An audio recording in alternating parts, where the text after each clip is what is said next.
Hello, Tillsonburg. I'm here today with Julie Dolly in the Deep End Meeting Room. This is one of the new office spaces in the addition of the Aquatics renovation. Julie is a familiar face around the community center. Did you know that Julie has been employed with the town of Tillsonburg for 47 years?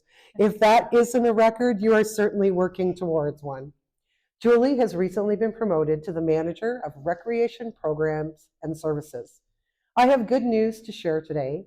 The town will be taking full possession of this entire space in and around January 31st. Once the town is authorized to assume this space, there are several steps that have to take place before the facility is open to the public.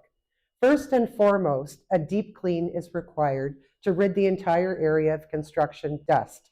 Julie is going to walk through the next steps that will prepare this space for public use.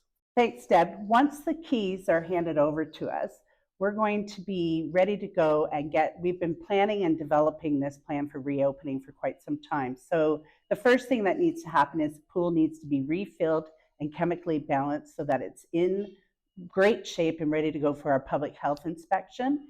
And once that happens, we will also be installing a new diving board and new guard chairs as well.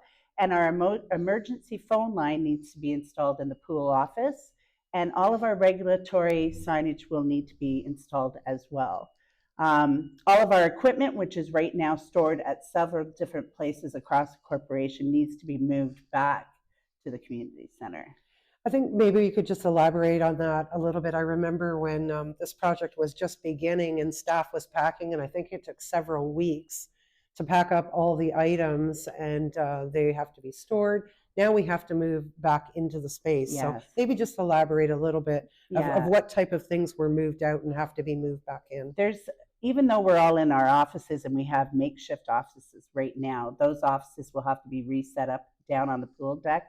We also have all of our equipment for teaching, as well as lame ropes and the lame rope rollers, like the tot docks, the aqua bikes. There is such a long list of equipment that we use on a daily basis in the pool that has to be moved back in and then set up. And because it's been in storage, they'll all have to be cleaned again too, as well, before they're actually used.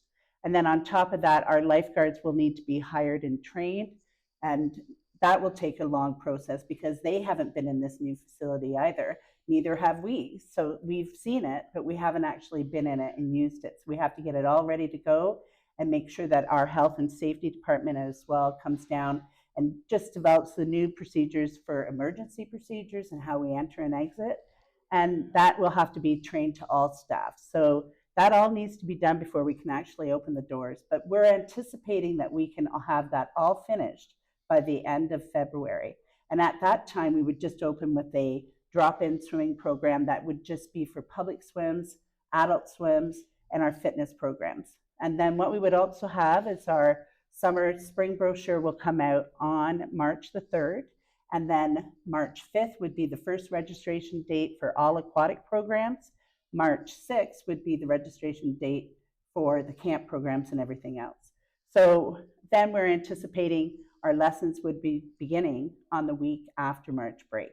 So gives us some time to get into the facility, swim around, have some fun, but then lessons would begin the week after March break.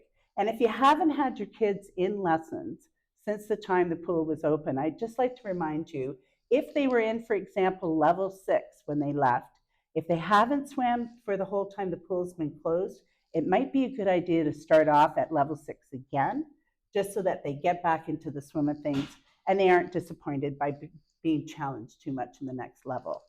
So we're really excited to have everyone back. I want to thank you so much for being patient and understanding that this is a great thing that's happened. I think you're going to be very impressed when you come back.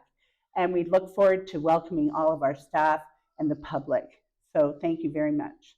Thank you, Julie. That was very informative. And I can assure the community that Julie and her team, our director, Andrea Greenway, they are very organized. They have this plan written out. They've been thinking about it for a long time to get this open as soon as possible. But the key thing to know in the information that Julie provided is the health and safety procedures that need to be followed and need to be developed in the next couple of weeks to ensure that this facility is safe for use to all the public. Thank you. Thanks.